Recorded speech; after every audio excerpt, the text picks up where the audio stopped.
A mysterious driver accepts a ride that will forever change the course of two lives, revealing secrets neither of them was ready to face. Richard Harrison adjusted the rearview mirror of the silver Nissan Sentra for the third time in less than 5 minutes. His hands, accustomed to gliding over mahogany furniture and million-dollar documents, now sweated on the plastic steering wheel of that rental car. The simple shirt bought at a department store itched at his neck. It was almost ridiculous how something so banal bothered him so much, perhaps because for more than 30 years he hadn't worn anything that wasn't tailor-made. The clock showed 2:25 p.m. She would arrive at 2:30 p.m., according to the schedule he had received by message. Richard took a deep breath and observed the movement on the sidewalk of the Park Hill neighborhood, a middle-class area of Denver, so distant from the universe he inhabited in Cherry Hills Village. A group of teenagers passed by, laughing loudly. An elderly lady dragged a shopping cart. A dog barked tied to a post.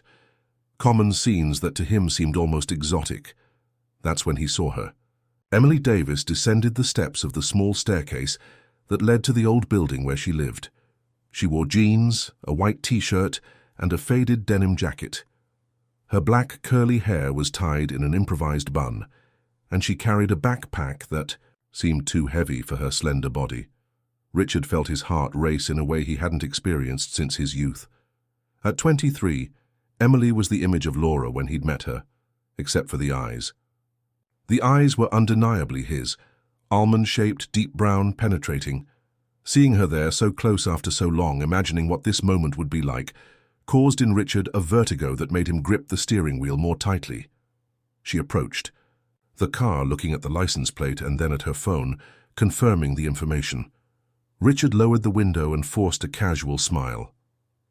"Good afternoon. You must be Emily, right? I'm Paul, your driver." Paul, the middle name he rarely used, now served as a disguise for this charade he had created. A necessary charade, he repeated to himself. "That's right, it's me."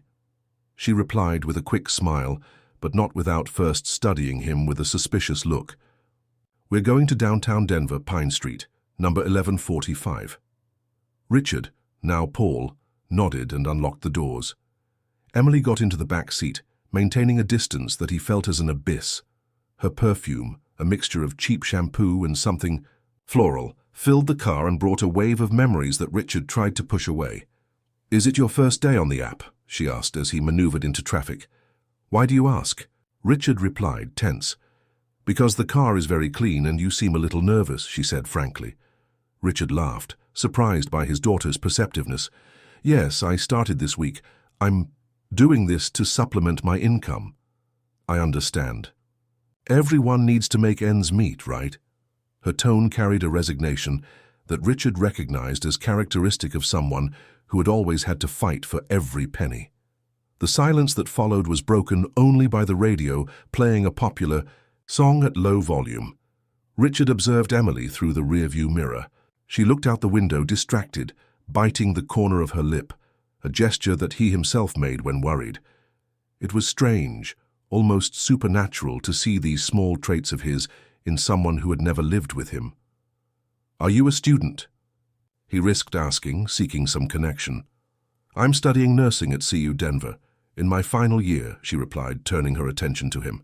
"Today I'm going to a temporary job. I work at corporate events, reception, those kinds of things." "Nursing, that's a noble profession." Emily shrugged. "It's what I've always wanted to do. My mom got sick a few times when I was a child, and I ended up becoming interested in caring for people." The mention of Laura made Richard grip the steering wheel more tightly. He remembered the last time he had seen her, a woman of simple beauty and unshakable dignity, telling him that she didn't need him, that she would raise their daughter alone. At the time, it had sounded like a relief to the young, rising businessman. Now it sounded like the worst decision he had ever allowed someone to make for him. "Your mother must be very proud of you," he commented, trying to keep his voice neutral. "She is," Emily smiled, and there was something luminous in that smile. "Mom worked as a seamstress her whole life to give me an education. Now she's a bit debilitated, so it's my turn to take care of her." Richard swallowed hard. He wanted to ask more about Laura's condition, but couldn't show too much interest without raising suspicion. Instead, he diverted the conversation. "And your father, does he help you both?" Emily's smile immediately disappeared, replaced by a hard expression that transformed her young face. "I don't have a father," she said, dryly, "at least not one who deserves that title. He disappeared before I was born. One of those rich businessmen who thinks he can play with other people's lives and then move on, as if nothing happened." The words hit Richard like a punch to the stomach. He kept his eyes fixed on the road, fearing his expression would betray him. "I'm sorry," he murmured. "Don't be. My mum and I have managed very well on our own, and we have Mr. Frank, our neighbor, who has always helped us. He's like a father to me." Frank. The name echoed in Richard's mind like an accusation. That simple man had assumed a role that should have been his. Gratitude and jealousy mixed in his chest. "We've arrived," he announced, stopping in front of an elegant commercial building in downtown Denver, one of the most upscale areas of the city. Emily gathered her things and opened the door. "Thank you for the ride.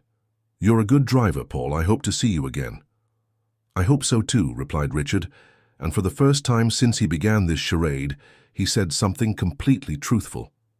As he watched Emily enter the building, Richard realized he was trembling. He had done it. He had finally seen his daughter up close, heard her voice, learned a bit about her life. But what should have brought relief only intensified his anguish. The barrier between them was not just one of circumstance, but was built, with bricks of resentment and abandonment. Richard started the car and slowly pulled away. In the pocket of his cheap shirt, his cell phone vibrated. It was a message from his personal assistant about a meeting with Japanese investors interested in his new beachfront property. Two completely different worlds, coexisting in the same city in the same person. As he drove back downtown, Richard thought about Laura being sick, about Emily struggling to graduate and work at the same time, about the house they might lose. He who controlled empires felt powerless before the abyss he himself had helped create. For a moment, he considered revealing everything, offering financial help, trying to fix 2 decades of absence. But Emily's harsh words about the absent father echoed in his mind. It wouldn't be so simple. He would need time, would need to get to know her better, gain her trust as Paul before he could be Richard. And meanwhile, perhaps he could find a way to help them without revealing his identity. At a red light, Richard looked at his reflection in the rearview mirror. For the first time in many years, he didn't recognize the man he saw there. He was no longer just the powerful Richard Harrison, owner of a chain of luxury hotels. He was also Paul, the rideshare driver who had just met the daughter he had never had the courage to claim. If this story interested you, don't forget to subscribe to our channel and give it a like. Tell us which city you're watching from. We continue. A week had passed since the first meeting with Emily. Richard, sitting in his office at the penthouse of the Harrison Grand Hotel, the most luxurious in his chain, observed the city through the panoramic window. Down below, Denver stretched out like a living map, with its glaring contrasts between upscale neighborhoods and simpler areas. Somewhere in that immensity of buildings and houses, Emily and Laura lived a completely different reality from his. "Mr. Harrison, the documents for the land acquisition in Aspen are ready for your signature." The voice of Rachel, his secretary for more than 15 years, brought Richard back to reality. He adjusted his Italian silk tie and turned to the polished mahogany desk where a stack of papers awaited his attention. "Thank you, Rachel. You can leave them here. And please cancel my appointments for this afternoon." The secretary raised her eyebrows, surprised. In more than a decade working together, Richard Harrison had never cancelled appointments without an extremely serious reason. "Any problem, sir?" "No, just personal matters." Rachel nodded and left the room, leaving Richard alone with his thoughts and the privileged view of the city. He picked up his personal cell phone, not the latest smartphone he used for business, but a simpler device, bought especially for his disguise as Paul. There was a message from Emily, requesting a ride for that afternoon. His heart raced like a teenager's. 2 hours later, he parked the Sentra in front of the same old building in the Park Hill neighborhood. The difference was that now it was raining, one of those sudden summer rains that transformed the streets of Denver into small rivers. Richard watched Emily leave the building, protected only by a magazine over her head. Immediately, he grabbed the umbrella he had bought specially for this occasion and got out of the car. "Good afternoon, Emily. Let me help you." She seemed surprised by the gesture, but accepted the protection of the umbrella as they walked the few meters to the vehicle. "Thank you, Paul. How good it's you today. Last time I got such a grumpy driver who didn't even say good morning." Richard felt a strange satisfaction in realizing that she had recognized him and, apparently, approved of his previous service. "Where are we going today?" he asked, as she settled into the back seat, shaking her wet hair. "Mercy Hospital. I need to visit my mom." The mention of Laura being hospitalized made Richard feel a tightness in his chest. He disguised his concern, merely nodding and beginning the journey. "Is your mother hospitalized? I hope it's nothing serious." Emily sighed, and in the rearview mirror, Richard could see the fatigue on her young face. "She has chronic kidney problems. She's doing hemodialysis 3 times a week while we wait on the transplant list." She paused and then added, "Sorry, I don't even know why I'm telling you this." "Don't worry. Sometimes it's easier to talk to strangers." "You don't seem that strange," she commented with a small smile. "Actually, you remind me of someone, but I can't identify who." Richard felt a chill down his spine. Could some feature of his be recognizable despite the disguise? He quickly changed the subject. "You said you're in your final year of nursing, right? It must be difficult to balance studies with work and caring for your mother." "It's complicated, but we adapt. The bigger problem is the bills. Mom's treatment is covered by Medicaid, but there are medicines we can't get at the public pharmacy, transportation, special food." She paused. "Sorry, I'm dumping my problems on you." "Don't worry. That's what rideshare drivers are for, right? Listening to life stories." Emily laughed, and the sound of that laughter caused in Richard a strange feeling of pride, as if that brief moment of joy was a gift he had managed to give her. The traffic was slow due to the rain, and the conversation flowed with surprising naturalness. Richard discovered that Emily loved American literature, especially Toni Morrison, that she dreamed of working in a major hospital and specializing in nephrology, inspired by her mother's condition, that she sang in the shower and had a cat named Galileo because as a kitten he used to observe the stars through the window. Small details that seemed insignificant, but to Richard were priceless treasures. Each new fact about his daughter was stored in his memory like a rare jewel. "And you, Paul? Do you have family?" she asked, turning to look at him directly. The question caught Richard off guard. He hesitated, torn between the necessary lie to maintain the disguise and the truth that burned in his throat. "I have a daughter," he finally replied, "but we haven't seen each other for a long time." It wasn't exactly a lie, he realized. "Why?" "Did you fight?" "It's complicated. I made mistakes, many mistakes, and now I don't know how to fix it." "Have you tried apologizing?" "It works better than most people imagine." The simplicity of the suggestion made Richard smile sadly. If only it were that simple. "It's not just that. There's a lot more history involved. I think maybe it's too late." "It's never too late to do the right thing," said Emily with a conviction that only youth provides. "My mom always says that." Laura. Again, her name hovered between them like a ghost. "Your mother seems to be a wise woman," commented Richard, trying to keep his voice steady. "The wisest I know. And the most stubborn, too." Emily smiled affectionately. "She refuses to accept financial help from anyone, says we've always managed to solve our problems on our own, and that borrowed money only brings complications." "Sometimes accepting help is not a sign of weakness but of courage," observed Richard. "Try convincing my mom of that." Emily rolled her eyes but then became serious. "Mr. Frank is the only one she accepts anything from, and even then, just small favors." Frank again. "The man who had occupied the place that should have been his. He seems to be very important to you both." "He's like a father to me," confirmed Emily. "When I was little and Mom had to work late, he was the one who took care of me, taught me how to ride a bike, took me to school when it rained, those things that—" She stopped abruptly. "That fathers do," completed Richard, feeling each word like a needle in his chest. Yeah, she agreed, looking out the window. That fathers should do. The rest of the journey was travelled in a silence loaded with unspoken thoughts. When they arrived at the hospital, the rain had diminished to a fine drizzle. "We've arrived," announced Richard, stopping the car at the main entrance. Emily gathered her things and opened the door, but before leaving, she turned to him with a direct look. "You know, Paul, if you really want to fix things with your daughter, don't wait too long. Life is shorter than we imagine." With those words, she got out of the car and walked to the entrance of the hospital, leaving Richard immersed in turbulent thoughts.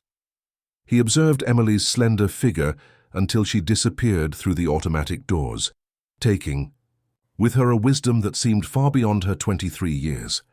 At that moment, Richard made a decision. He could not continue just observing his daughter's life from a distance. He needed to find a way to help her, and Laura, even if he wasn't ready to reveal his identity yet. He took the phone from his pocket and made a call. "Charles, I need you to find out everything about the financial situation of Laura Davis and her daughter Emily. Discreetly, understood? I want to know about debts, overdue installments, anything." He paused, listening to the response on the other end. "No, I'm not planning to sue them. On the contrary. But this stays between us, understood?" He hung up and sat observing the facade of the hospital. Somewhere in there, Laura was fighting against kidney disease, while her daughter carried the weight of responsibilities that shouldn't be hers so early. And he, Richard Harrison, with all his money and influence, felt completely powerless. But this would change. He would find a way into their lives, even if it was through the back door, even if he had to continue being Paul for longer than he had initially planned. The rain started falling heavily again, fogging up the car windows and transforming the city lights into diffuse blurs.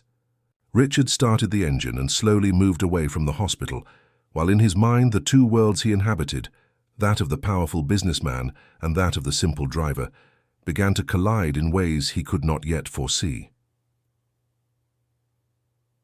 The Cherry. Hills Estates was an oasis of tranquility and luxury in one of Denver's most exclusive neighborhoods. Richard Harrison got out of his black Range Rover in the underground garage and entered the private elevator that would take him directly to the penthouse. Contrary to what many imagined, he didn't live in one of his hotels, but in a spacious and sophisticated apartment, decorated with designer pieces and carefully selected works of art. As soon as he opened the door, he was greeted by silence. A silence that once seemed comforting, a symbol of privacy and independence, but now sounded increasingly like a sentence. At the bar in the living room, he poured himself an 18-year-old whiskey, almost the age Emily was when he decided to look for information about her for the first time, only to then back away, convinced that his interference would only bring complications. Richard walked to the study and sat down in the Italian leather chair. On the desk, a folder with the discreet logo of his private law firm contained the information he had requested 3 days ago. He opened it slowly, like someone disarming a bomb. The report was detailed and merciless in its precision. Laura Davis, 49, seamstress, away from work due to health problems. Diagnosis: chronic kidney failure, being treated under Medicaid. The house where she lived with her daughter had been acquired with much effort through a housing program, but the payments were overdue. There were also loans, debts with pharmacies, overdue electricity and water bills. A small empire of financial problems that, for Richard, seemed trivial in terms of values, but certainly represented a crushing burden for mother and daughter. Emily Davis, 23, nursing student in her final year at CU Denver, worked as a temporary receptionist at events and on weekends as a waitress at a cafe downtown. Exemplary grades at the university, partial scholarship for academic merit. No criminal record, no debts in her name, probably because she had taken on her mother's financial problems.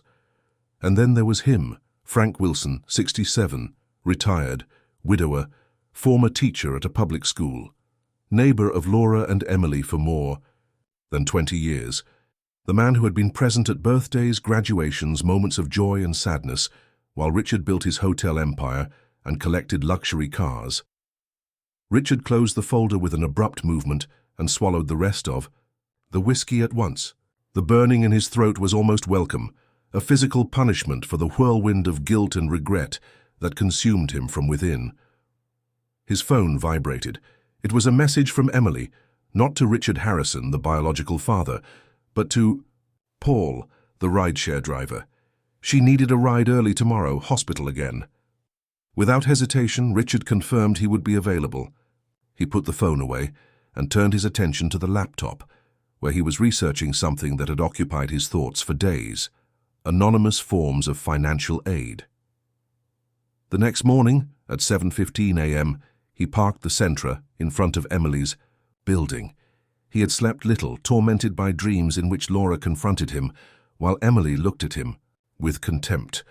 He disguised his fatigue with a simple cap and sunglasses, justified by the strong sun already punishing the city. Emily appeared 5 minutes later, visibly exhausted. Her deep, dark circles betrayed sleepless nights, and she walked with slightly hunched shoulders, as if carrying an invisible weight. "Good morning, Paul," she greeted as she entered the car. "Sorry for the early hour." "Good morning, don't worry, I was already awake anyway." Richard observed her in the rearview mirror. "Hospital again?" "Yes. Today is Mom's hemodialysis day." "And how is she?" Emily sighed, rubbing her eyes. "Stable? As much as possible. The doctor says she needs a transplant, but the waiting list is long."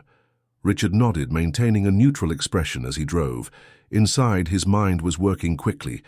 He knew renowned doctors, had contacts at private hospitals, could easily provide the best treatment for Laura. But how to do this without raising suspicions? "You look tired," he commented, trying to divert his own thoughts. "I didn't sleep." "Very well. We had a problem with the apartment owner yesterday." Richard already knew this from the report, but feigned surprise. "Problem? What kind of problem?" "We're behind on some payments. He threatened to start an eviction process." Emily spoke with a frankness that surprised Richard. "Sorry, I don't even know why I'm telling you this. It must be fatigue making me talk too much. Don't worry, as you said the other day, sometimes it's easier to talk to strangers." Richard paused, measuring his next words. "And don't you have anyone who can help? Family, friends?" "We only have each other. And Mr. Frank, of course, but he's retired, lives on a modest pension. He already does a lot, just by always being present." She looked out the window, observing the city that was beginning to wake up. "You know, sometimes I think about my father." Richard's heart accelerated. "Your father? I thought you didn't know him." "And I don't. But sometimes I wonder what it would be like if he were part of our lives, if it would have made any difference." She shrugged. "Silly of me. Mom always says we've achieved everything on our own, that we don't need any man to solve our problems. Your mother seems to be very proud." "She is, and with reason. She raised a daughter alone, always worked hard, never complained." Emily smiled, but there was a shadow of concern in her eyes. "It's just that now things are difficult. She's sick, can't work anymore, and I haven't graduated yet. If only we could get a loan to catch up on the payments. Have you tried any government social programs? Maybe there's some assistance available." "We've tried everything. The problem is the bureaucracy. By the time we get any help, we'll have been evicted." Richard drove automatically, his mind miles away. An idea was beginning to form, still nebulous but promising. "Emily," he began cautiously, "what if an unexpected form of help appeared? Some kind of assistance program, a charity institution, something like that." She frowned. "What do you mean?" "I'm just speculating, but there are many foundations that help people in vulnerable situations, especially with health problems involved." "It would be great, of course, but as I said, the bureaucracy—" "It's not always so complicated," Richard interrupted, more anxious than he intended to show. Noticing Emily's curious look, he moderated his tone. "I'm just saying that maybe it's worth looking for other alternatives before giving up." She nodded, thoughtful. "I'll research that. Thanks for the suggestion, Paul." The rest of the journey proceeded in silence. When they reached the hospital, Richard surprised himself by saying, "If you want, I can wait and take you back home. Afterward. Without charging, of course." Emily seemed surprised. "You don't have to, Paul. It will take a few hours. And you need to work. It's no problem. I can do other rides while I wait and come back to pick you up later. Just let me know. When you're ready. She hesitated, clearly torn between pride and practical necessity. Are you sure? It would really be helpful to tell the truth. It would save money we don't have. I'm absolutely sure. Then thank you. Really?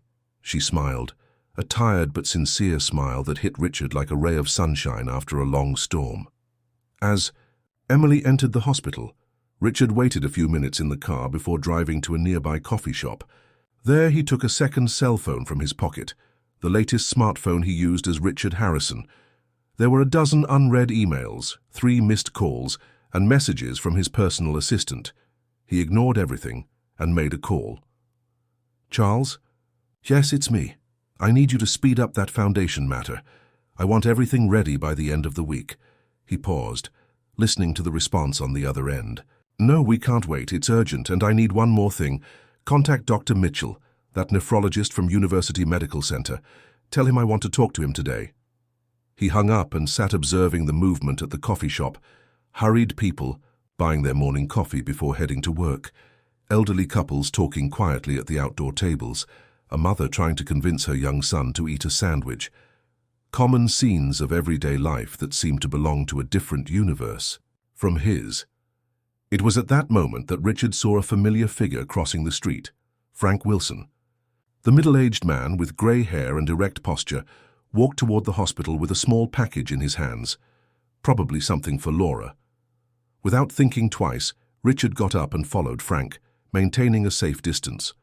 He watched him enter the hospital and, driven by a curiosity he couldn't control, entered as well.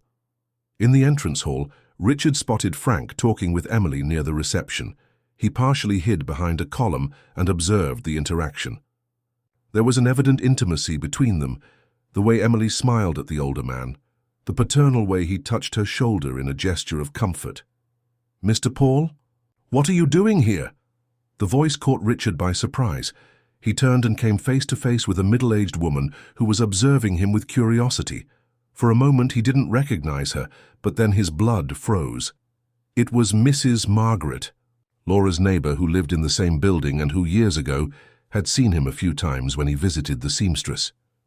I think you're confusing me with someone else, ma'am," stammered Richard, lowering the cap even more over his face. The woman frowned, confused. "How strange, I could have sworn that." She stopped, studying him more carefully. "No, you're right, sorry for the mistake." Richard nodded quickly and moved away, his heart beating hard. It had been close, very close.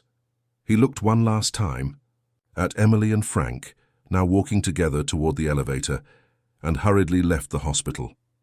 Back in the car, he took a deep breath, trying to calm down. The encounter with Mrs. Margaret had been a warning. His disguise wasn't as perfect as he imagined, and Denver, despite being a big city, could become dangerously small when it came to coincidences. But he couldn't give up now. Not when he was finally beginning to build a relationship with Emily, not when Laura urgently needed help, not when so many years of absence cried out for some kind of redemption. His cell phone vibrated with a notification. It was his assistant, reminding him of the meeting with Chinese investors scheduled for that afternoon. Richard looked at the hospital, thinking of Emily in there, caring for her sick mother while he had the power to solve all their problems with a few phone calls. "Paul?" The voice startled him. Frank Wilson was standing by the car window, observing him with an indecipherable expression. "Yes," replied Richard, trying to maintain his composure. "Emily told me about you. Said you've been very kind, offering rides, waiting during Laura's treatment." Frank leaned in a little, as if wanting to observe him better. It's rare to find people like that these days. "I'm just doing my job." "No, you're doing much more than that." Frank paused, his eyes fixed on Richard's. "Much more than most drivers would do, for sure." There was something in the older man's tone that made Richard shudder. An insinuation. Perhaps a suspicion. "As I said, I'm just trying to help." Frank nodded slowly. "Helping is always good, as long as the intentions are clear." He stepped away from the car. "Emily and Laura are like family to me. Do you understand what I'm saying?" "I understand perfectly." "Good." Frank smiled, but His eyes remained serious. "Have a good day, Paul, or should I say, Mr. Harrison?" Before Richard could react, Frank had already moved away, walking calmly back to the hospital, leaving behind a petrified Richard, staring at his own pale reflection. In the rearview mirror, the rain punished Denver that afternoon. Sitting in his office on the top floor of the Harrison Grand Hotel, Richard observed the drops that ran down the panoramic window, distorting the view of the city. His reflection in the glass showed a worn-out man, tired eyes, the tense posture of someone carrying an invisible weight. Frank Wilson's words had echoed in his mind for 3 days. Or should I say, Mr. Harrison? The man knew. He knew who he was, which meant that his entire plan was at risk. Emily could discover the truth before he was ready to reveal it. A knock on the door interrupted his thoughts. Rachel, his secretary, entered carrying a folder. "Mr. Harrison, the documents for the New Paths Foundation are ready for your signature." Richard nodded and took the folder. The New Paths Foundation was his most recent project, hastily created in the last few weeks. A non-profit organization focused on helping people with chronic kidney diseases and their families. An elegant and discreet way to help Laura and Emily without revealing his identity. "Thank you, Rachel. And Dr. Mitchell, did he confirm our meeting?" "Yes, sir, he'll be here at 5. "Great. Can you leave me alone, please?" As soon as the door closed, Richard opened the folder and began to examine the documents. Everything was in order, as always. Charles had done an impeccable job in creating the foundation, ensuring that nothing could be traced directly back to Richard. The official story was that a group of anonymous businessmen had united to create the institution, motivated by personal experiences with kidney diseases. Signing the last document, Richard felt a mixture of relief and anxiety.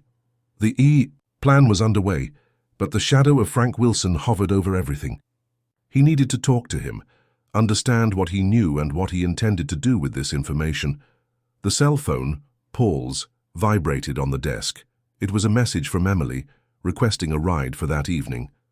Richard immediately responded, confirming his availability. It would be an opportunity to feel the ground, check if Frank had said anything to her. At 7 in the evening, Richard parked the Sentra in front of Emily's building. The rain had diminished to a fine drizzle, but the sky remained heavy. He had exchanged the impeccable suit for jeans and a simple shirt, resuming the disguise of Paul. Emily appeared at the door of the building accompanied by Frank. The two were talking animatedly, and Richard felt a tightness in his stomach, seeing the intimacy between them. It was Frank who noticed the car first, pointing in his direction. Emily waved and said goodbye to the older man with an affectionate hug. "Good evening, Paul," she greeted as she entered the car. "I hope I'm not interrupting." "Your night?" "Not at all. Where are we going?" "Alpine Cafe downtown. I have an extra shift today." Richard nodded and began the journey, observing Emily in the rearview mirror. She seemed less tired than in recent days. There was even a certain excitement in her face. "You seem well today," he commented, trying to sound casual. "I am. We received amazing news today." She smiled, leaning forward a bit. "A foundation contacted us. They help people with kidney problems, and somehow they found out about my mom's case. They offered coverage for medications that Medicaid doesn't provide, and will even help us with the overdue apartment payments." Richard maintained a neutral expression, while inside he felt a wave of satisfaction. His plan was working. "That's wonderful, Emily. What's the name of this foundation?" "New Paths Foundation. I'd never heard of them before, but it seems they're new in the city. The most incredible thing is that they have a partnership with a super-renowned nephrologist who will follow my mom's case." "Sounds like you had a lot of luck," commented Richard, disguising a smile. "Yeah, at first Mom was suspicious, thinking there was some catch. You know how proud she is," Emily laughed. "But Mr. Frank researched the foundation and said it seems legitimate. He has a friend who works at the hospital and confirmed they're really helping several people." The mention of Frank made Richard tense again. "Mr. Frank seems to be a very careful man." "He is. He's always taken care of us." She paused, looking out the window. "You know, Paul, there's something I want to tell you. It's kind of strange, but—" Richard's heart accelerated. Would it be now? Had Frank revealed his identity?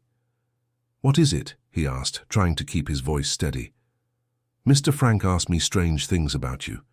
He wanted to know if I had noticed anything familiar about you, if you had asked questions about my family, things like that." Richard gripped the steering wheel more tightly. "And what did you answer?" "I said you've just been kind, an attentive driver who became almost a friend," she smiled. "But I was curious, why would he be asking those things?" "I have no idea," lied Richard. "Maybe he's just protective." "Yeah, that must be it." She hesitated, as if considering something. "But there's one thing. Sometimes when I look at you in the rearview mirror, I have a strange feeling, like I've seen you before." Richard felt a chill run down his spine. "It must be just an impression. I have a common face." "No, it's not that." Emily frowned, thoughtful. "It's something in your eyes. They remind me." The traffic light turned red, saving Richard from having to respond immediately. He took a deep breath, trying to control his nervousness. "Well, maybe we've crossed paths before somewhere," he finally said. "Denver isn't that big." Emily nodded but didn't seem convinced. Rest of the journey was traveled in a tense silence, broken only by the sound of rain on the car roof. When they arrived at the Alpine Cafe, Emily didn't immediately get out. Instead, she turned to Richard with a serious expression. "Paul, can I ask you a personal question?" "Sure," he replied, feeling his mouth dry. "That story about your daughter with whom you lost contact, is it true or was it just small talk?" The question caught him off guard. For a moment, Richard considered maintaining the lie, continuing with the disguise, but something in that moment, perhaps the rain, perhaps Emily's direct look, perhaps the weight of so many secrets, made him opt for a fragment of truth. "It's true. I have a daughter I haven't seen since she was a baby. It was a choice I made and that today I deeply regret." Emily studied him for a long moment, her eyes, his eyes, looking for something in his face. "If you could go back, what would you do differently?" "Everything," Richard replied without hesitation. "Absolutely everything." Something in the sincerity of his response seemed to touch Emily. She nodded slowly, as if she had reached some important conclusion. "Thank you for the ride, Paul, and for the honesty." With that, she got out of the car and quickly entered the cafe, leaving Richard with the uncomfortable feeling that something important had just happened, something he didn't yet fully understand. He was about to start the car when he noticed a familiar figure across the street observing him. Frank Wilson, protected from the rain by a black umbrella, stared at him with an indecipherable expression. For a long moment, the two men observed each other through the curtain of rain. Then Frank made a gesture, pointing to a coffee shop on the corner. Richard hesitated but knew he could no longer postpone that conversation. He got out of the car and crossed the street, feeling the raindrops soak his hair and clothes. The Four coffee shop was almost empty at that hour. Frank had already settled at a table in the back, 2 cups of coffee in front of him. "Good evening, Mr. Harrison," he said as Richard sat down. "Or do you prefer I call you Paul?" "How did you know?" asked Richard, ignoring the provocation. Frank smiled, a tired but not hostile smile. "I recognized you the first day you appeared as a driver. You may have changed your hair, your clothes, even your posture, but the eyes, the same eyes that Emily has." Richard lowered his gaze to the untouched cup of coffee. "And why didn't you say anything to her?" "It's not my role to reveal that kind of truth." Frank took a sip of his coffee. "Besides, I wanted to understand what you're doing. After 23 years, why appear now? It's complicated." "I'm sure it is, but try anyway." Richard sighed, running his hand through his damp hair. "I always knew about Emily's existence. Laura made it clear she didn't want me to be part of their lives, and at the time that seemed convenient to me." He paused, feeling the weight of the confession. "But recently I found out Laura was sick, and something inside me awakened. I realized how much time I had lost, how much I had let pass. So you decided to disguise yourself as a driver, to get close to your own daughter," concluded Frank without explicit judgment in his voice, but with a certain harshness in the words. "It seemed the only way. If I just appeared as Richard Harrison, the absent father, she would reject you immediately, completed Frank, and rightly so. Yes.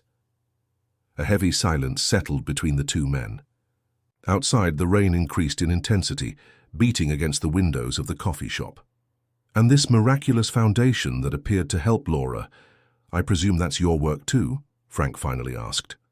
Richard nodded. It's a way to help them without revealing my identity. I'm not ready for that yet, and they need help now. You know you're building a relationship based on lies, don't you? When Emily finds out, and she will find out, believe me, the disappointment will be even greater. I'm aware of that. Richard looked directly into the older man's eyes. But what do you suggest I do? Just stay away again? Frank studied Richard for a long moment as if assessing his sincerity. No, he finally said. I think you've done that for too long. What I suggest is that you find a way to tell her the truth on your own terms before she finds out on her own. And if she doesn't want to forgive me, if she completely rejects me, that's a risk you'll have to take. Frank finished his coffee and placed the cup on the table with a deliberate movement.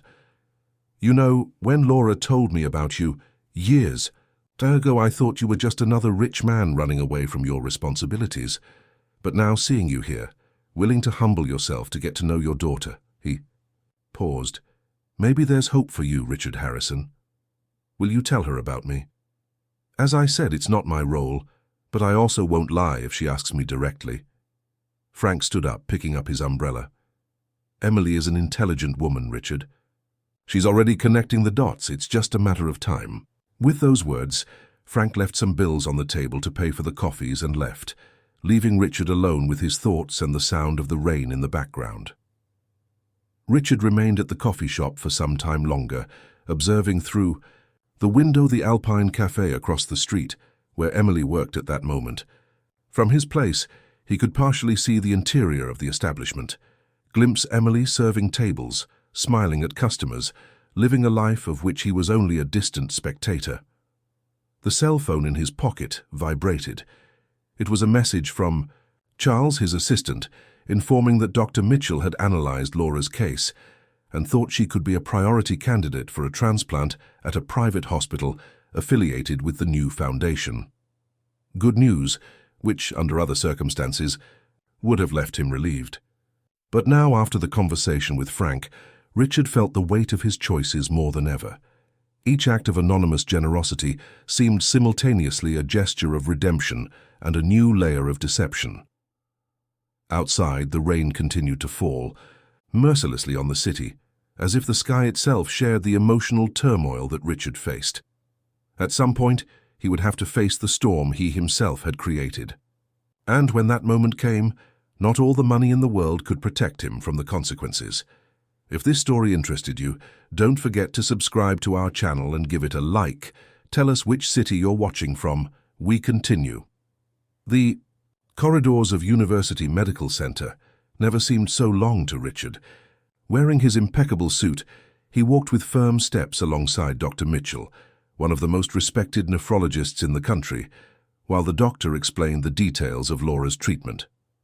What impresses me, Mr. Harrison, is how Ms. Davis got a spot so quickly in the transplant program.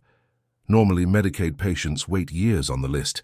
Your New Paths Foundation made all the difference, replied Richard, maintaining the pretense that he was just one of the sponsors and not the sole financier of the organization.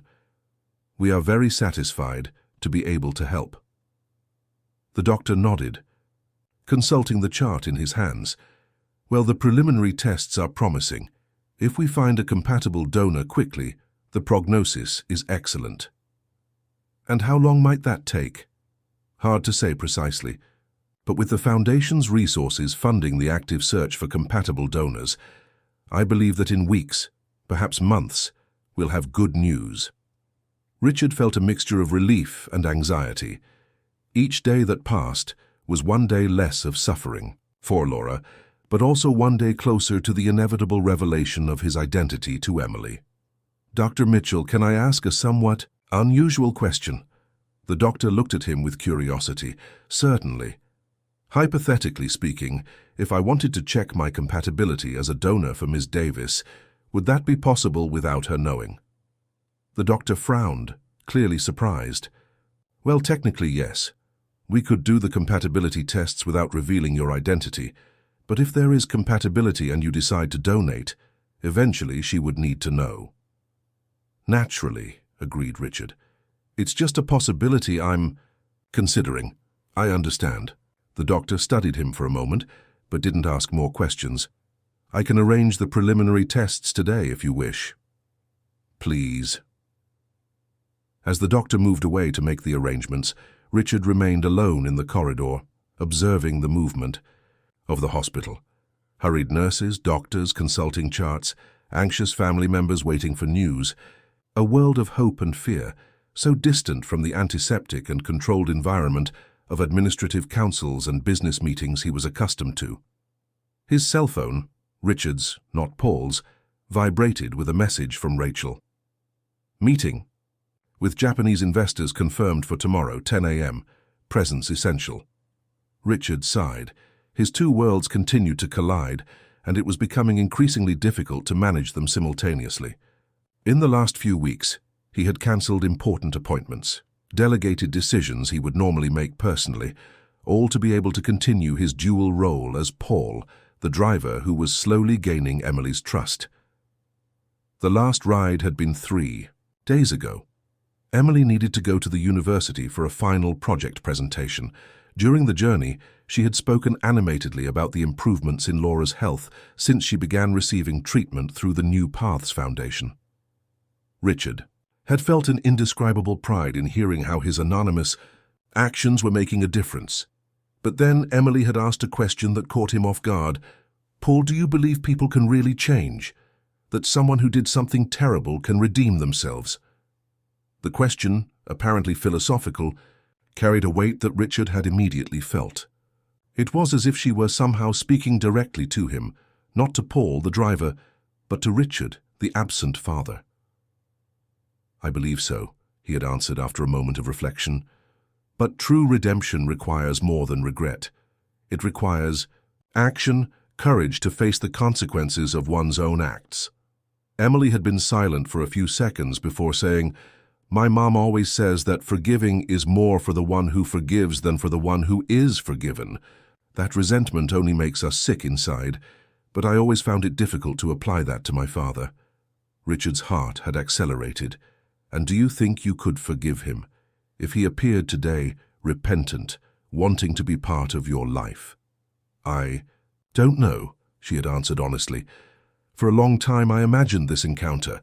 I fantasized about all the things I would say to him, all the accusations, all the accumulated anger. But lately, I don't know. I've been thinking that maybe there's more history there than my mother told me." The memory of that conversation still echoed in Richard's mind when Dr. Mitchell returned, interrupting his thoughts. "Everything is prepared, Mr. Harrison. We can do the tests right now if you're available." "I am." 3 hours later, Richard returned to his apartment in Cherry Hills Village. He had donated blood and tissues for the compatibility tests and now just needed to wait for the results. The physical fatigue from the battery of tests added to the emotional fatigue of the last few weeks, creating an exhaustion he had never experienced, not even in the most intense days of international negotiations. He poured himself a drink and sat in the leather armchair that overlooked the city. Down below, the lights of Denver were beginning to come on with the arrival of night. Somewhere in that sea of luminous points, Emily and Laura lived their lives, unaware that the man who observed the city from above was much more than a simple rideshare driver. The intercom rang, interrupting his thoughts. The doorman's voice announced an unexpected visit, Frank Wilson. "You can send him up," authorized Richard, surprised and apprehensive. Minutes later, Frank entered the luxurious apartment, observing the environment with an appreciative but not impressed look. "Good. Evening, Richard. I hope I'm not interrupting anything important." "No, not at all. Please sit down. Would you like a drink?" "Coffee would be better, if it's not an inconvenience." Richard nodded and ordered the coffee through the internal intercom. While they Waited. An uncomfortable silence hung between the two men. "How did you get my address?" Richard finally asked. Frank smiled. "It's not difficult to discover where one of the richest men in the city lives, especially when you have friends in all kinds of places." The coffee arrived, brought by a discreet employee who immediately withdrew. Frank took a sip before continuing. "I came here because the situation is becoming unsustainable, Richard. Emily is beginning to put the pieces together." Richard's heart accelerated. "What happened?" "She saw a photo of you in a business magazine, commented on how she found it familiar, especially the eyes." Frank paused. "Then she searched your name on the internet.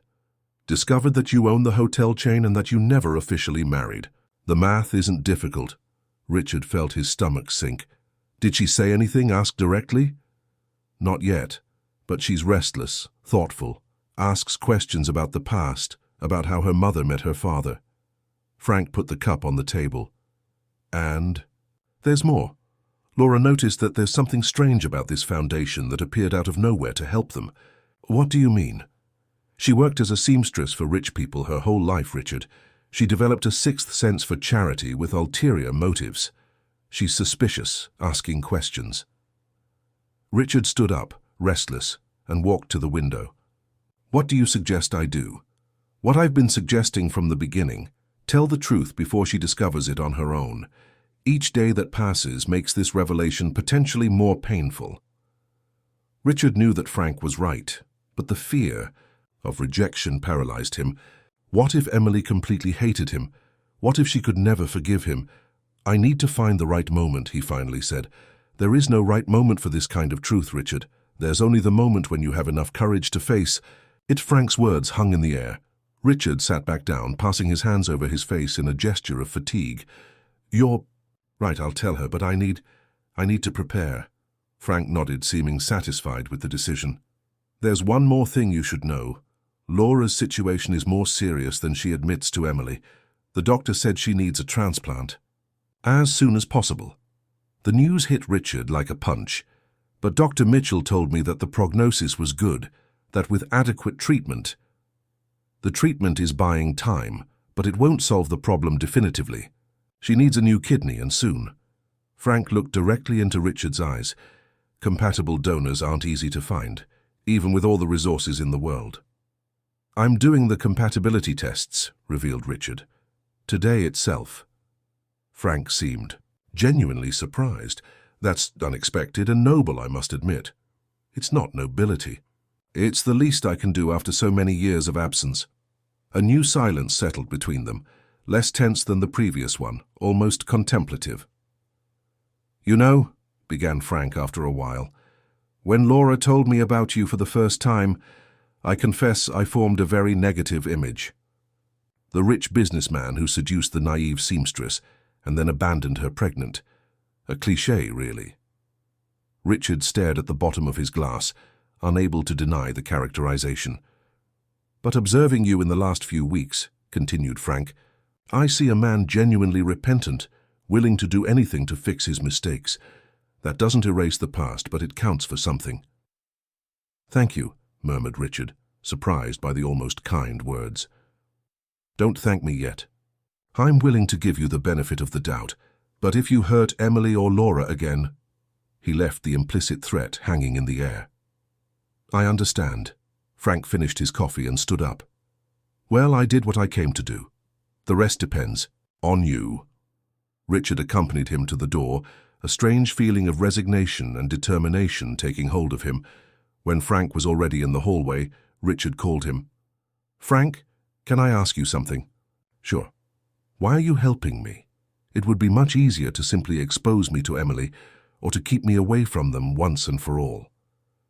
Frank considered the question for a moment before answering. "Because I believe Emily deserves the chance to know her father, however imperfect he may be. And because, despite everything, I think you also deserve the chance to be a father, if you're really willing to take on that responsibility." With those words he left, leaving Richard alone with the weight of his decisions and the inevitability of what was to come. The next morning, Richard's phone, Paul's mic rang as he prepared for a meeting with the Japanese investors. It was Emily. "Paul, sorry to call so early, but I need an urgent favor. My mum needs to go to the hospital for tests, but the driver I called cancelled at the last minute. Could you pick us up in half an hour?" Richard looked at the clock, 9:15 a.m. The meeting with the investors was scheduled for 10 a.m., a crucial meeting that had been planned for months. "Of course, Emily. I'll be there in 30 minutes. He hung up and immediately called Rachel. "Rachel, I need you to take over the meeting with the Japanese. Explain that I had a family emergency." "But Mr. Harrison, they came specifically to talk to you. I don't know if—" "You're more than prepared, Rachel. I trust completely in your ability. If necessary, reschedule for tomorrow, but I can't attend today." He hung up before she could protest further and quickly changed from the elegant suit to Paul's simple clothes. In less than 15 minutes, he was in the car heading to the Park Hill neighborhood. He parked in front of Emily's building exactly 30 minutes after the call. She was already waiting for him on the sidewalk, helping Laura to walk slowly to the car. It was the first time Richard had seen Laura personally after so many years. The woman he had known young and vibrant now seemed fragile, her face marked by the fatigue of the disease. But there was still dignity in her posture, an inner strength that time and disease had not managed to erase. Richard hurriedly got out of the car to help them. "Good morning, Emily. Let me help your mother." When he approached to offer support, his eyes met Laura's. For an eternal instant, the world seemed to freeze. The recognition was immediate. There was no disguise that could hide his identity from the one who had known him so intimately in the past. Laura turned pale, clutching her daughter's arm more tightly. "You," she whispered, almost voiceless. "Mom, what is it? Are you feeling ill?" Emily asked, concerned. Laura didn't answer, her eyes fixed on Richard, a mixture of shock, fear, and something else he couldn't identify. "Miss Davis, is everything all right?" Richard asked, trying to maintain the charade of Paul, even knowing it was futile. "What are you doing here?" Laura finally managed to say, her voice trembling. Emily looked confused from one to the other. "Mum, what's happening? Do you know Paul?" "Paul?" Laura repeated with a bitter laugh. "This man's name isn't Paul, Emily. This is Richard. Harrison, your father." The words fell like stones in the silence of the morning. Emily took a step back, as if she had been slapped, her eyes wide fixed on Richard. "What? No, this can't be." She looked more closely at Richard's face, and he could see the exact moment when the truth crystallized in her mind. "My God, it's—" "Cue those eyes." I knew there was something familiar. "Emily, I can explain," began Richard, but she interrupted him with an abrupt gesture. "Explain? Explain what exactly? That you disguised yourself as a driver to get close to me? That you lied all this time? That—" Her voice failed when a new realization hit her. "The foundation. It was you, wasn't it? All of this was a big manipulation." "It's not quite like that," Richard tried to argue, but knew his words sounded empty before the magnitude of the betrayal that Emily must be feeling. "Then how is it, Richard?" Laura intervened, her voice firmer now, despite her paleness. 23. Years later, you decide to play daddy. Why? Guilt? Boredom? Some midlife crisis? The accusations were fair, Richard knew, but there was more, much more that he needed to explain. "Can we talk somewhere else, please?" he asked, aware that they were on the sidewalk, exposed to the curious glances of neighbors. "We have nothing to talk about," Emily declared, tears now running freely down her face. "I trusted you. I told you personal things, talked about my feelings, about you yourself, and all this time you were just studying me, evaluating me as if I were some kind of investment." "It was never like that, Emily. I just wanted to get to know you, understand who you are before what? Deciding if I was worth it, if I was worthy of the great Richard Harrison." The pain in her voice was palpable, cutting. Richard felt as if each word was a blade hitting his chest. "Emily," Laura intervened, putting a hand on her daughter's arm, "let's go inside. Let's not make a spectacle on the street."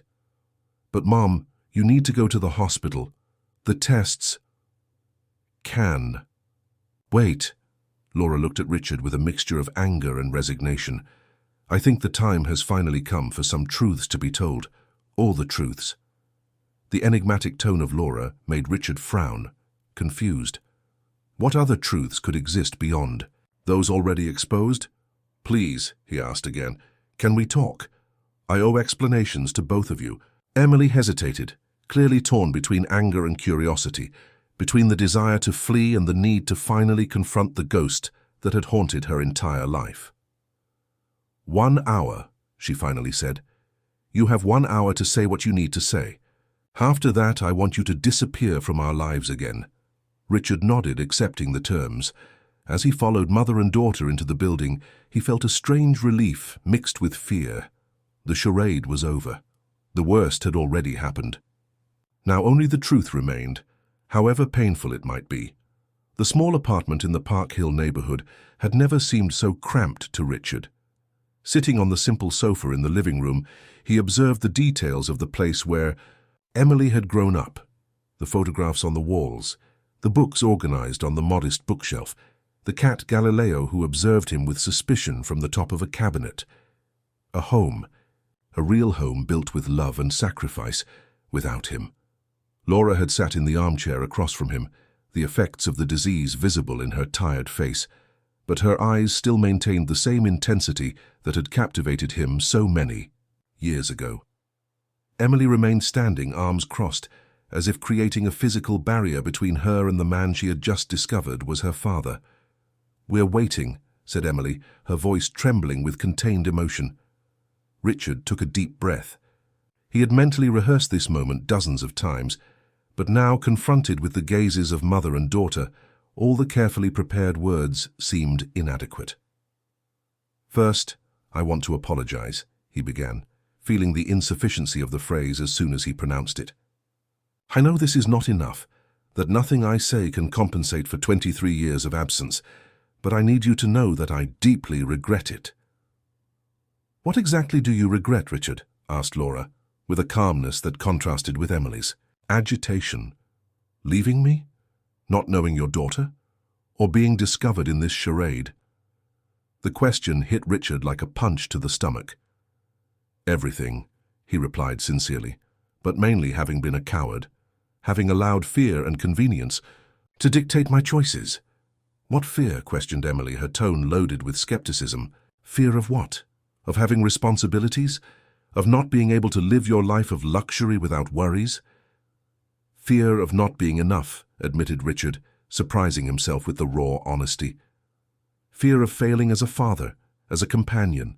Fear of disappointing you both. He looked at Laura. When you told me you were pregnant, all I could feel was panic. I was 29, just beginning to build my hotel empire. I lived for work. The idea of a family, of a baby, it didn't fit into my plans. And when you told me you would raise the child alone, he continued, still addressing Laura, I felt relief. Her shameful relief that I tried to justify by telling myself that you would be better off without me, that I could harm more than help. And you decided that money would solve everything, concluded Laura, without beating around the bush. You sent those anonymous envelopes every month thinking that cleaned your conscience. Emily looked at her mother, surprised. What envelopes, Mom? Laura sighed, passing her hand through her grey hair. There are things you don't know, daughter. For years I received envelopes with money, no return address, no note, nothing. But I knew it was from him. And you never told me? The incredulity. Then Emily's voice was palpable. What would I say? That your father, who never bothered to meet you, sent handouts to ease his guilt? Laura shook her head. I returned every cent. Every month, I deposited the exact amount in his account. I never used a penny of that money. Richard lowered his gaze, ashamed. It was true. For years he had sent money to Laura, always in the most impersonal way possible. And for years she had returned every cent, in a silent battle of pride that he had never had the courage to face directly. I didn't know that, murmured Emily, suddenly seeming lost. You always said we managed on our own, that we never needed anyone. And we didn't, affirmed Laura firmly. Everything we have, we achieved with our work, with honesty. But we went through so many difficulties. Emily seemed to be re-evaluating her entire childhood under a new light. There were times when we barely had anything to eat, when you worked until late at night. If there was money available... It wasn't just a matter of pride, Emily, explained Laura, her voice softer now. It was a matter of dignity, of example.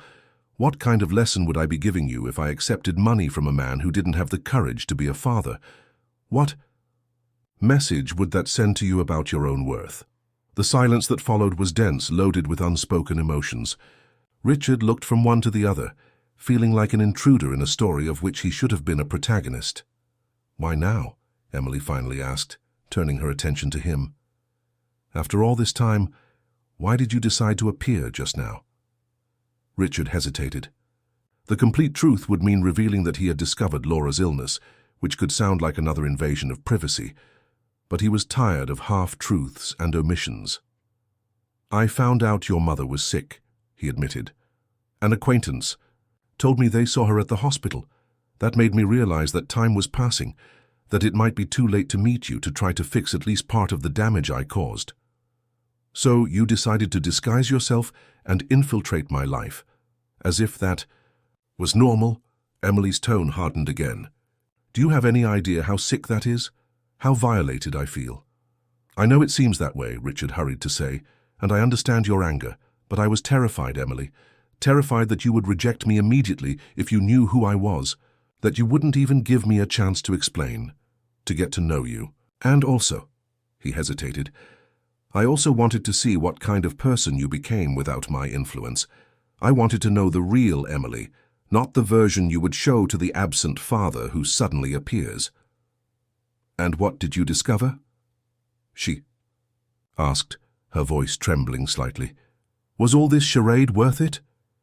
Richard looked directly into his daughter's eyes, and answered with all the sincerity he was capable of.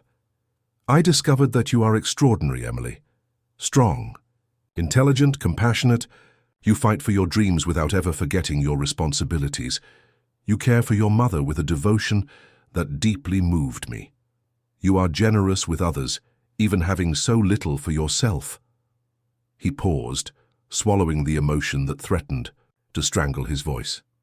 And I discovered that I am the biggest idiot in the world for having lost the chance to see you grow up, to be part of your life.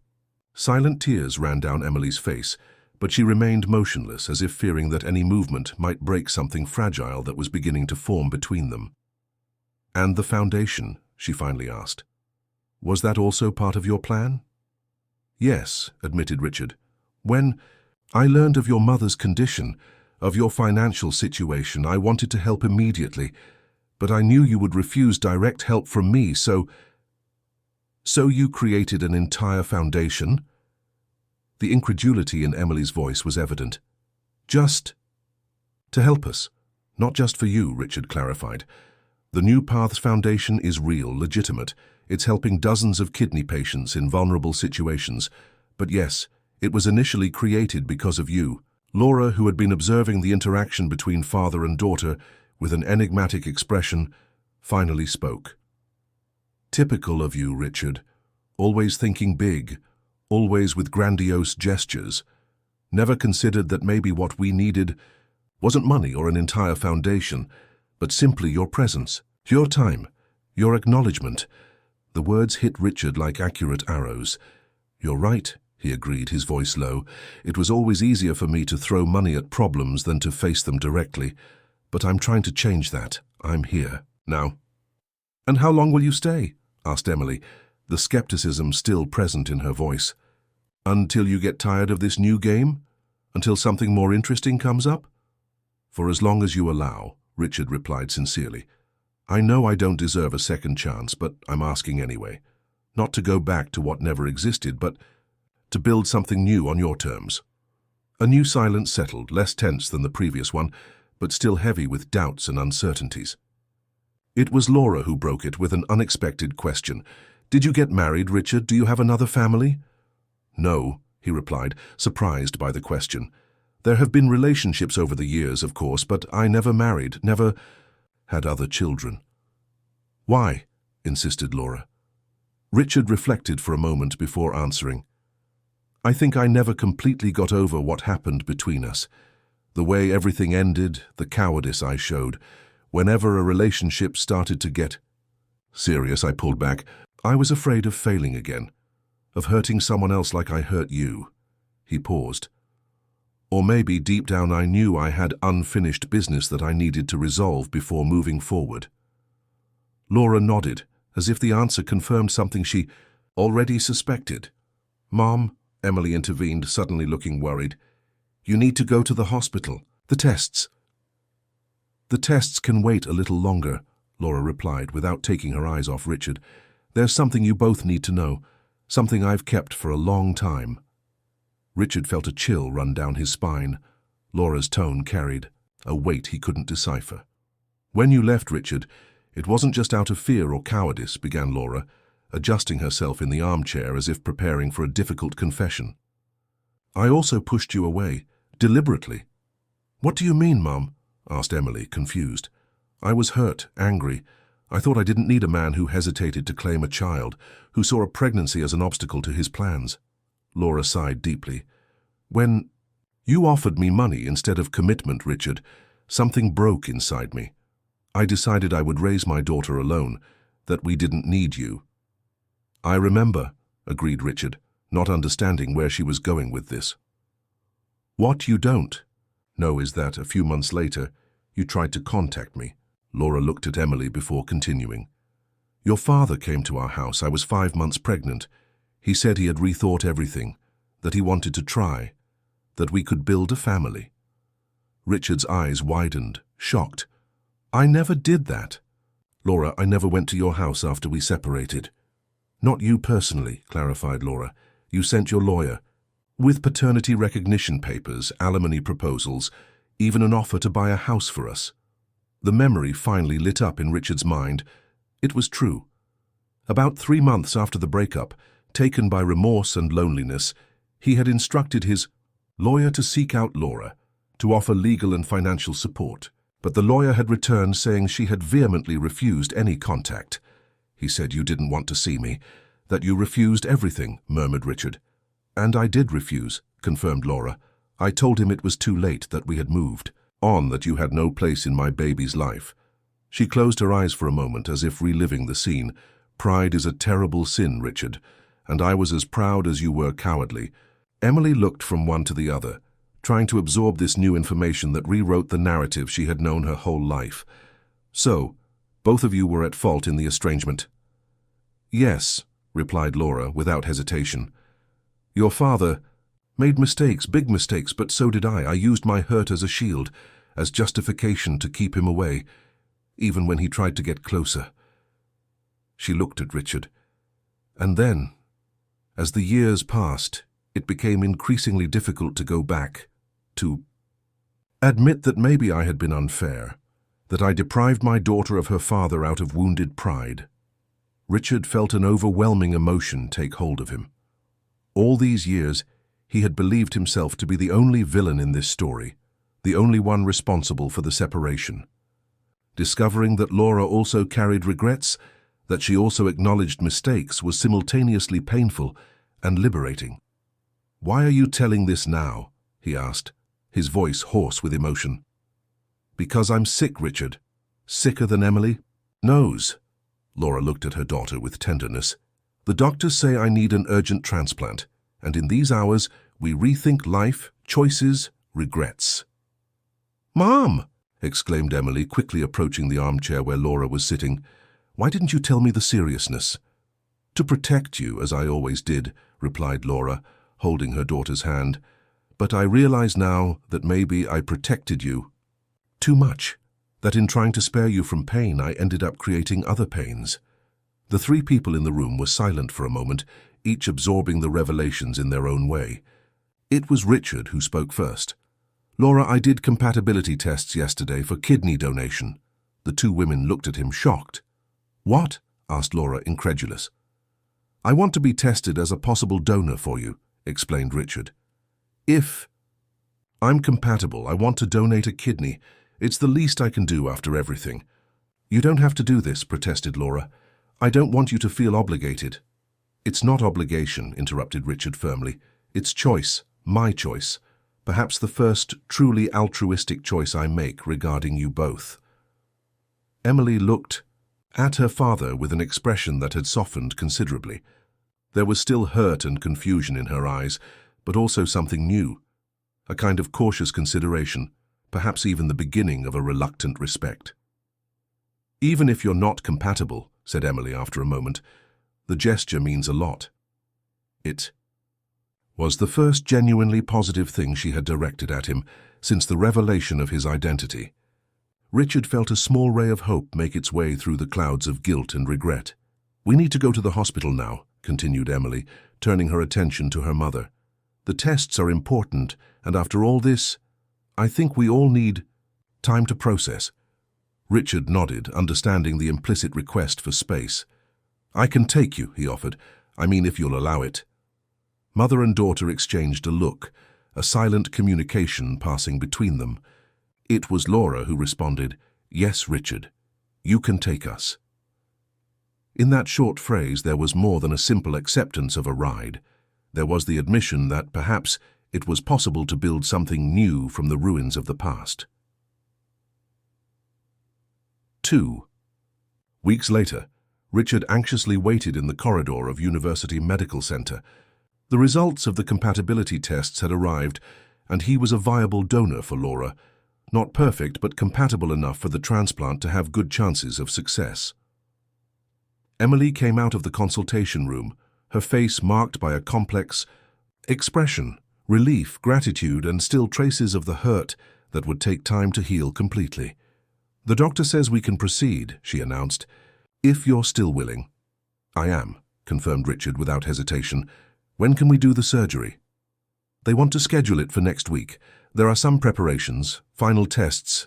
She paused, as if carefully choosing her next words. "Richard, Dad, I want you to know that this doesn't erase the past.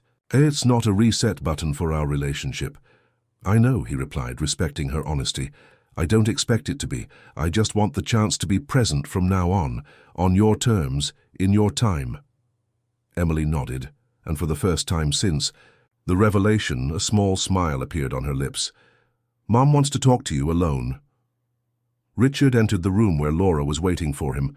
She was sitting on the hospital bed, looking fragile but determined. The years had been generous to her beauty, which now carried the dignity of maturity, even under the weight of the disease. "So you're really going to do this?" she said, when he approached. "I am," confirmed Richard, sitting in the chair beside the bed. "Why? Remorse? Guilt?" "Partially," he admitted honestly, "but also because, despite everything, I still care about you, Laura. I always cared." She studied his face for a long moment before speaking again. "You know what's ironic? After all these years trying to keep you away from our lives, now I'm going to carry a part of you inside me forever." Richard couldn't contain a small smile. "Life has a peculiar sense of humor, doesn't it?" "Without a doubt." Laura hesitated, then extended her hand to him. "Thank you, Richard. Not just for the kidney, but for finally having the courage that was missing years ago." He took her hand, feeling the fragility of the fingers that had once been so skilled with needle and thread. "Thank you for giving me this chance," he replied. "I know I don't deserve it." "It's not about deserving," said Laura, with the wisdom that only years can bring. "It's about choosing to do the right thing, even when it's difficult, especially when it's difficult." Outside the room, Emily observed the scene through the half-open door. Seeing her father and her mother holding hands, talking with an intimacy that transcended time and past mistakes, she felt something soften within her. It wasn't forgiveness, not yet. It was something more subtle, the willingness to consider a future where forgiveness would be possible. 3 months after the successful transplant, Richard parked his car, no longer the Sentra disguise, but also not the ostentatious Range Rover, but rather an intermediate, discreet model, in front of Emily and Laura's building. It was Sunday, and he had been invited to have lunch with them, something that had been becoming a cautious habit in the last few weeks. Frank would also be there, as well as some close neighbors, a small celebration of Laura's recovery, which was progressing well, the donated kidney functioning adequately in her body. As he climbed the stairs of the building, Richard reflected on how drastically his life had changed in the last few months. He continued to be the successful businessman, managing his hotel chain, but now with different priorities. He had delegated more responsibilities, reduced his workload, created space in his life for what really mattered. The New Paths Foundation had expanded, now serving patients with various medical conditions beyond kidney diseases. It was a legacy of which he was genuinely proud, something that transcended the selfish motive of its initial creation. Emily had opened the door before he even knocked, as if she had been waiting for his arrival. She wore a simple dress and her hair was loose, framing the face that now smiled at him, not completely without reservations, but with an openness that hadn't existed before. "Welcome," she said, stepping aside for him to enter. "Everyone is already here." The small apartment was full of life and conversations. Laura, with a healthy color that Richard hadn't seen in her face since their reunion, commanded the kitchen with the help of Mrs. Margaret. Frank talked animatedly with another neighbor, and the cat Galileo observed everything from his preferred post atop the cabinet. It was a completely different world from his, with its formal dinners and business meetings, a world of simplicity and authenticity that he was slowly beginning to rediscover, guided by the daughter who had never ceased to be the best part of him, even when he hadn't had the courage to acknowledge her. "Wine?" offered Emily, extending a simple glass to him. "Thank you," accepted Richard, his fingers briefly brushing hers in the exchange. Their gazes met, the same eyes in different faces, the past and the future connected by bonds that neither time nor mistakes had managed to completely break. "You know," said Emily, lowering her voice so only he could hear, "I'm still angry sometimes. There are still days when I think about all we lost, about how it could have been different." "Me too," admitted Richard. "But then," she continued, "I remember that we can't change the past. We can only decide what to do with the present we have." She paused, taking a small sip of her own wine. "And I decided that I want to know my father, the real one, not Paul the rideshare driver." Richard felt a deep emotion tighten his throat. "I would love that, Emily, more than I can express." She nodded, and a small smile formed on her lips. "Well, we have time now. Let's not waste it again." At that moment, Laura called everyone to the table. As the small crowd settled around the meal prepared with care, Richard found his place, not at the head, not in a position of prominence, but simply as part of that circle, one among equals. Looking at Emily sitting across from him, at Laura, regaining her strength day by day, at Frank, who now treated him with cautious respect, Richard felt something that his money and power had never been able to buy: belonging. The road ahead would still be long and not always easy. There would be days of doubt, moments of relapse into old hurt, difficult conversations that would need to happen. But for the first time in decades, Richard Harrison felt that he was exactly where he should be. Not controlling, not manipulating, not observing from afar, but fully participating, vulnerable and present, imperfect but sincere. And in